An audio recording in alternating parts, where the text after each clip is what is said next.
More interesting details with the event at the Georgia High School, as I pointed out how irresponsible the media is harassing these poor students. As I mentioned previously, these students should be at home with their parents, not being harassed by these mainstream media reporters. Now let's get on topic as far as the perpetrator himself. As many already know, it's Colt Gray, but now a face has been matched with the name itself. Now the individuals that were involved, as you see here, there was 2 students and 2 teachers. What I find interesting here is one student's name is Mason and the other is Christian. One of the teachers has Christ in the name. So you have Christ twice, and you have a Mason and the horn as well with the name. Now, something that doesn't add up, and this is why I constantly say the media should not be asking and bothering these students right after such a traumatic event.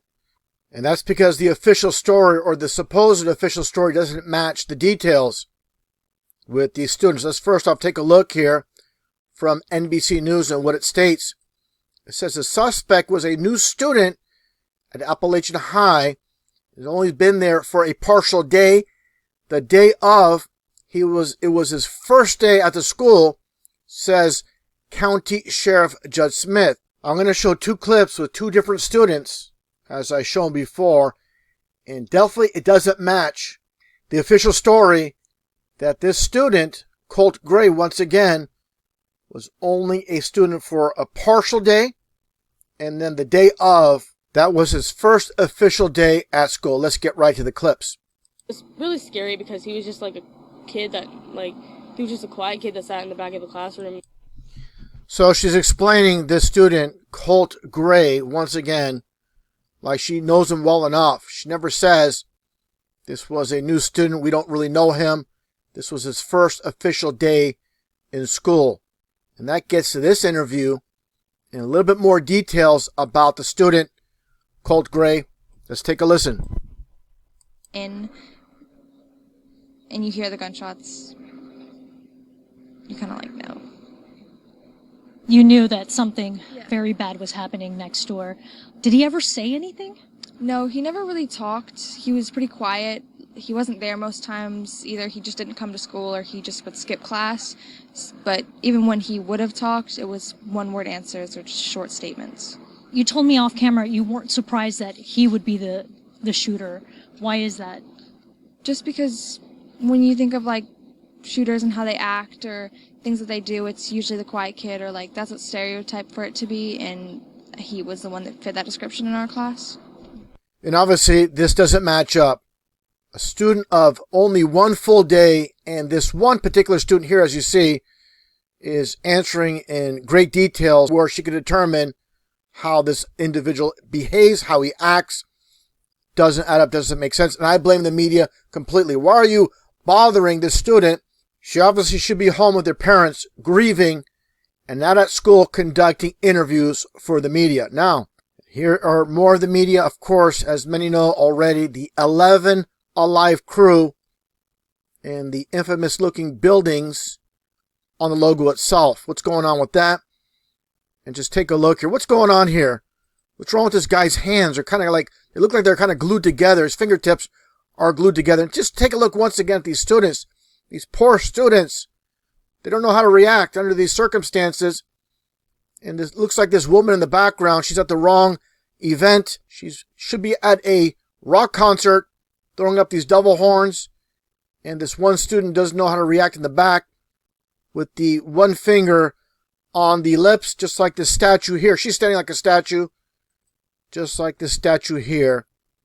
And again, take a look here with the student and the checkerboard.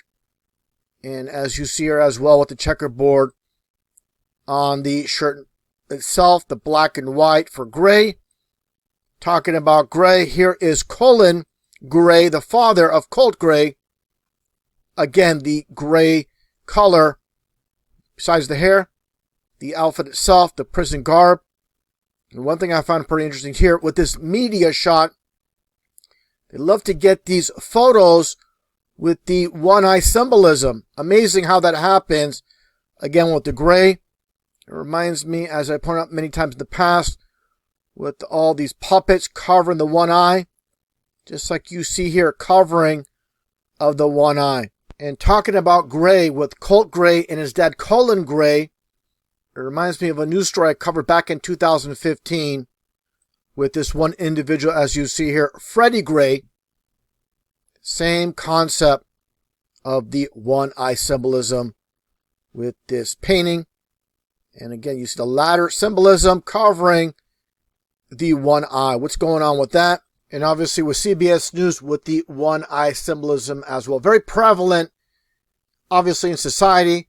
They love to display that one eye symbolism, as I've shown here again with Freddie Gray. Now let's take a look here. Going back in time to 2015, once again regarding Freddie Gray and this press conference with Freddie Gray's twin sister, Frederica Gray, as you see in the back. Very interesting what takes place here. Let's play this clip and I'll break it all down as I shown way back in 2015. And now I'm going to introduce to you Frederica Gray. Frederica Gray is the twin sister of Freddie Gray. One thing I want to point out before Frederica Gray speaks, you notice how the cameraman panned back. And he panned back for a reason, to capture this individual. Let's back up here and you'll see that as first the cameraman is panned in to the podium with the speaker, then he pans out, then you'll see him pan back in to Frederica Gray here. Let's take a close look at the individual they want to spotlight here with the hand symbolism. Very interesting hand symbolism, as we've seen, very prevalent during these news stories. Now let's take a look here and take a listen to what Frederica Gray, the sister of Freddie Gray, has to say here.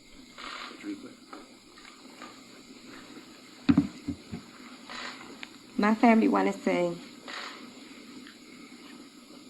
can y'all please stop the violence? Freddie Gray would not want this. So Frederica Gray, wearing gray, talks about her brother, Freddie Gray, and mentions him by his full name. You would think she would address her brother as, my brother Freddie would not want this. Very interesting details. Let's continue on a little bit more. Freddie's father and mother does not want no violence. Violence does not get justice. Thank you. And that's the interview that was conducted. Like I said, I covered this news story back in 2015 with the Freddie Gray story. Obviously, grayed out here. The one-eye symbolism with the ladder, as you can see in this depiction, of course. As I've already shown, the one-eye symbolism with Freddie Gray matching Colin Gray, the father of Colt Gray.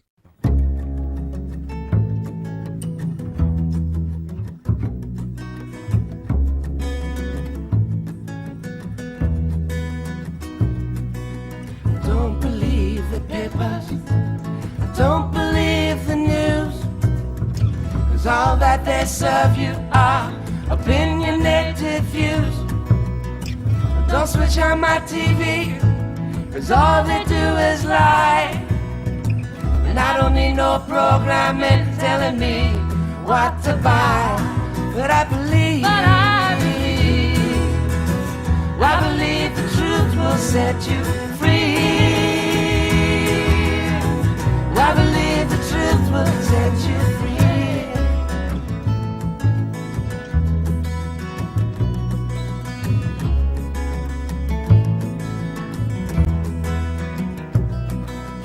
Don't believe in aliens, I don't believe in war, what are the reasons why they're for. Don't believe celebrities pretending to be what they ain't. Make poverty history, they say, posing as saints. But I believe the truth will set you free. I believe the truth will set you free. I believe the truth will set you free.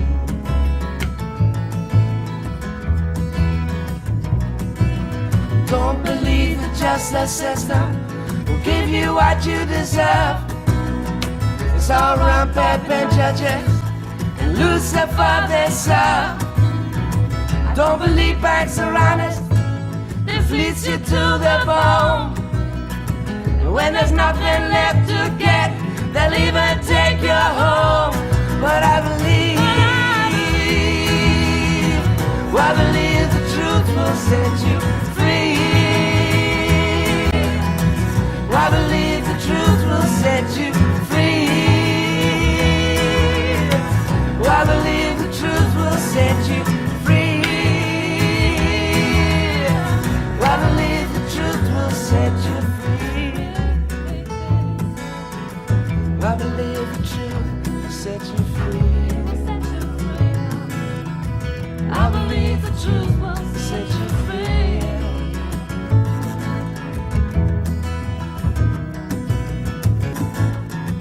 I believe the truth will set you free.